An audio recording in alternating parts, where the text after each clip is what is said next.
morning and welcome back to my channel. Today we are reading Matthew chapter 7.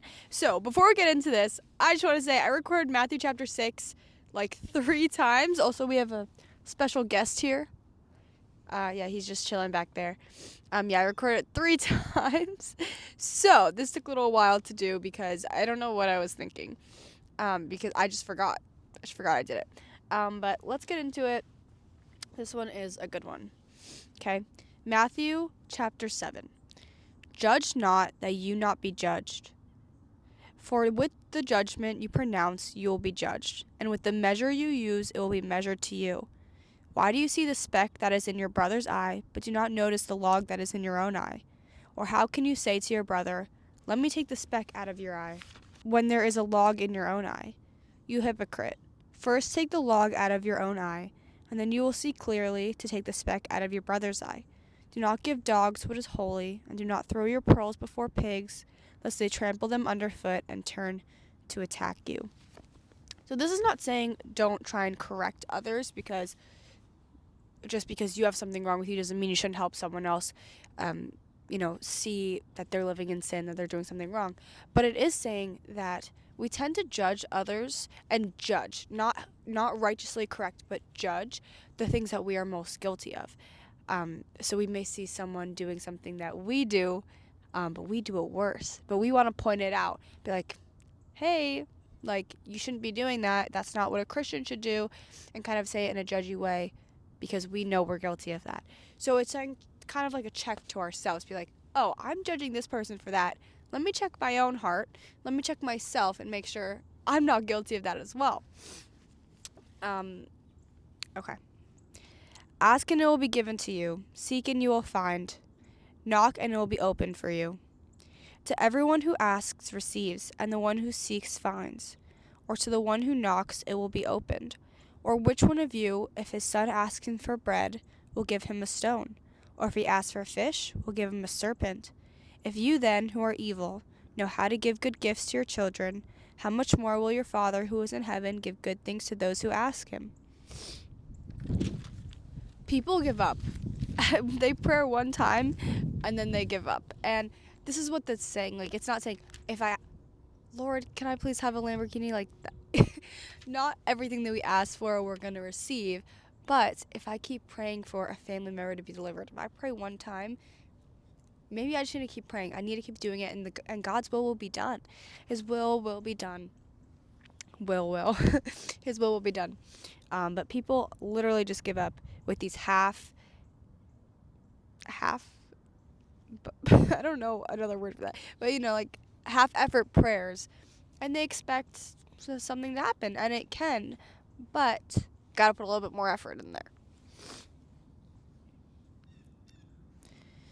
So whatever you wish others to do to you, do also to them, for this is the law and the prophets. Enter by the narrow gate, for the gate is wide and the way is easy that leads to destruction. Enter by the narrow gate, for the gate is wide and the way is easy that leads to destruction, and those who enter by it are many. For the gate is narrow and the way is hard that leads to life, and those who find it are few.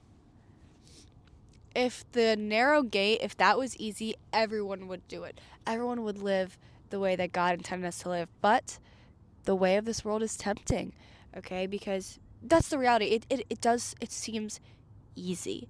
It is easy to lie, to cheat, to sleep around, to be selfish. It's easy to not help others and just do things for money and for yourself. You can find ways in that, and it seems very tempting. The world makes it seem easy. It makes it seem very normal. That is why everyone tends to go that way. However, actually following God is hard. And it's not hard in the way we're going to be in agony, but it's hard because it's so different from everyone else. And being different, following a different path when everyone's doing something else is difficult. But that's okay because we know that leads to life, and people will call you crazy, blah, blah, blah. That's what makes it hard, okay? but we know that this leads to life, and that way will always lead to death, and it is destroying people's souls. So it's always worth it. Okay. Beware of false prophets who come to you in sheep's clothing, but inwardly are ravenous wolves. You will recognize them by their fruits. Are grapes gathered from thorn bushes or figs from thistles? So every healthy tree bears good fruit, but the diseased tree bears bad fruit. A healthy tree cannot bear bad fruit, nor can a diseased tree bear good fruit. Every tree that does not bear good fruit is cut down and thrown into the fire. Thus you will recognize them by their fruits.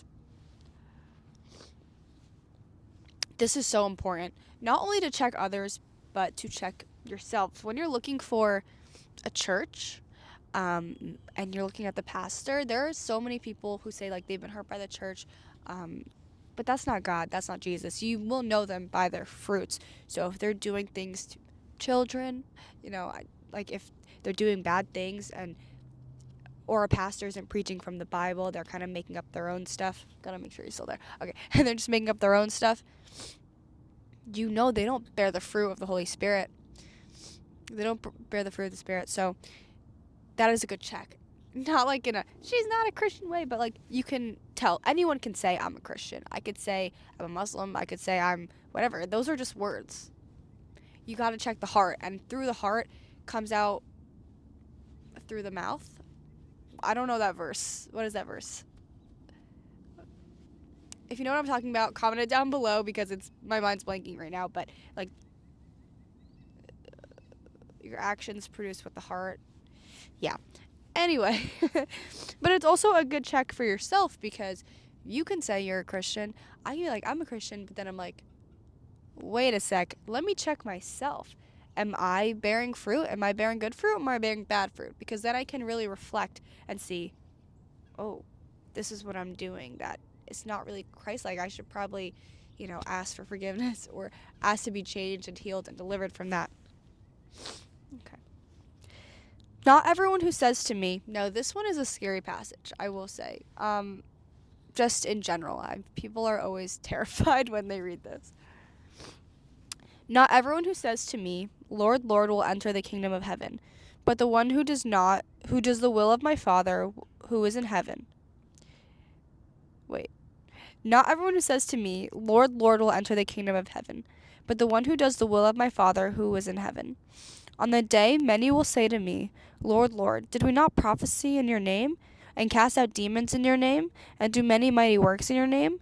And then I will declare to them, I never knew you. Depart from me, you workers of lawlessness. Here's the reality, and this can scare some people. They're like, how do I know what I'm doing is enough? How do I know? And here's the thing. He said, didn't we cast out demons? Didn't we do all this in your name? But these are all works. You can be a good person, but if you don't put your faith in Jesus Christ, and you don't have an actual relationship with him, then it means nothing. Because you can do things, but if your intent is not to serve God, if it's just, I want to get into heaven, so I'm going to feed the poor, and I'm going to do all this, you don't actually love God, then he doesn't know you. He doesn't have a real relationship with you. That's what it's saying. So you can't just do things. That's why it's not works. It's you're saved by faith alone. That is what the point that it's trying to make. It's not your works that are going to save you. It's not how many people you've served on this earth. It's about your faith and about your relationship with Jesus Christ. And this with Muslims in that religion, that's how it is. It's like with your works, like you have to do a certain amount of good works, but they don't have a baseline, so it gets confusing. And then you can think like, how do I know that I'm going to be in heaven? And this can kind of be the same, be like, how do I know I didn't do enough? But we know because we put our faith in God, and that is enough. Ooh, he's running away. Don't go far. Everyone then who hears the words of mine and does them will be like a wise man who built his house on the rock. And the rain fell, and the floods came, and the winds blew and beat on that house, but it did not fall, because it had been founded on the rock. And everyone who hears these words of mine and does not do them is like a foolish man who built his house on the sand. And the rain fell, and the floods came, and the winds blew, and beat on that house, and it fell, and great was the fall of it. Later on in this chapter, it explains what like being in the sand is versus being built on the rock and being built on something else. It explains that in depth, so stick around for that. One more thing before I explain this. I went to a camp, like a church camp? Yeah. And we were doing this verse, and I remember the guy was just like, beat on that house. And it was so much fun. So, yeah. Not really related, but I want to bring that up. But we have to make Jesus our foundation, our firm foundation for life. Because if our foundation is shaky, then some bad thing comes, something throws us off track, and we just completely collapse because we don't have God as our firm foundation, as our rock on which I'm just gonna like quote the song. Christ is our firm foundation. That's what I was just thinking. Anyway, let's just move on. And when Jesus finished these sayings, the crowds were astonished at his teaching, for he was teaching them as one who had authority, and not as their scribes. Oh, that's the end.